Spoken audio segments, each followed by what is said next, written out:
ఈ వర్షాకాలంలో ఎక్కడ చూసినా చిన్న చిన్న తెల్లని పూలతో హృదయానికి ఆహ్లాదం కలిగిస్తూ ఈ మొక్క పెరుగుతూ ఉంటుంది. వినాయక చవితి నాడు తప్పకుండా దీన్ని ఆకులతో కూర వండి కమ్మగా తినే మంచి ఆచారం తెలంగాణ ప్రాంతంలో ఉంది.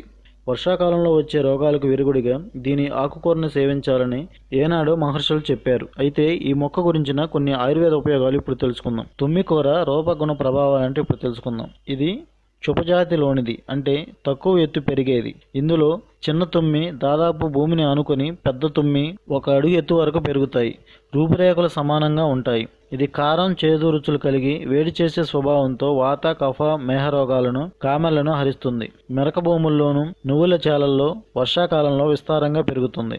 దీని ఆకులు కొంచెం నూగు కలిగి ఘాటైన సువాసనతో కోలగా ఉంటాయి. ఈ మొక్కకు ప్రతి కనుపుకు చిన్న పూలబంతి లాంటి గుండ్రని గుచ్చం ఏర్పడి దానిలో చిన్న చిన్న తెల్ల నువ్వులు పూసి ఉంటాయి. ఈ పూలతో